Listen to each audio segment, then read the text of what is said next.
i nderuari autori i librit Gani Lahu, i respektuar kryetar Ferit Idrizi, të respektuar pranishëm. Sot jemi të vuar për të përuruar trilogjinë e veprave të Gani Lahut, të cilat pse kanë një patheri të përbashkët dhe paraqisin një tërësi shkrimore,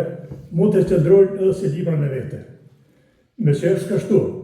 për të mos ju lodhur, ani pse kemi përgatitur që të tret nga një recension për 3 udhime, para jush do të paraqitur vetëm nga një recension për së të mbledh. Unë do t'ju them pak fjalë për librin e parë, dhe shkrimin e kom titulluar Një libër dëshmi kohe. Një shqiptar thotë ajo që nuk shkruhet, harrohet. Gani Lahu, edhe pse me profesion ekonomist, kohëve të fundit ka bërë emër dhe në fushën e letrave shqipe. Pasi përfundoi me sukses librin madhor, Rrezet e Lirisë, një monument përjetësie për luftarët e lavdishmit të shtrisë shqiptare të Kosovës dhe për 75 dëshmorë të brigadës 142 të zonës operative të Shalës, ju kthye vërtetaria të hershme lidhjes demokratike të Kosovës që në fillimet e parë të saj, duke na dhuruar librin tjetër 3 pjesësh me titull Ushtria në dekadën ndryshime historike, kronik ngjarjesh, në dekada dega në ushtri themelimi, shtrirja, kronika, aktivitetet në periudhën 1990-1992. Autori,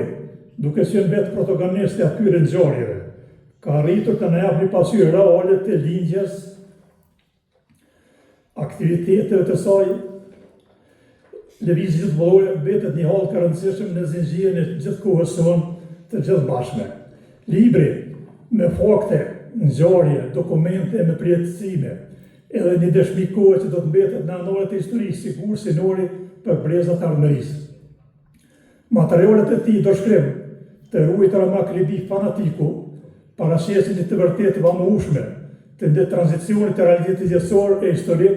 të transformimit politik e shoqëror të një pluralizmi demokratik që meton të shënte thjesën e një gullisë e rubrisë shekullore për pak rrezë drite. Gjithë ky mal faktesh është konceptuar e sistemuar brenda 8 kapitujsh,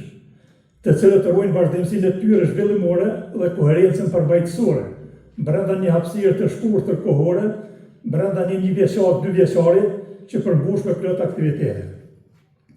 Fill pas formimit të Ligjit Demokratike të Kosovës në Prishtinë, me 23/12/1990, edhe viciona lartë shtroi sofrën në modë për qytetarët e saj në qytetet e fshatra, të këtyre ndryshime e përparimeve për ditë më të mira, kështu me 17 janar 1990, në shtëpinë e kulturës Hasan Prishtinë ku jemi sot, u kurorzuar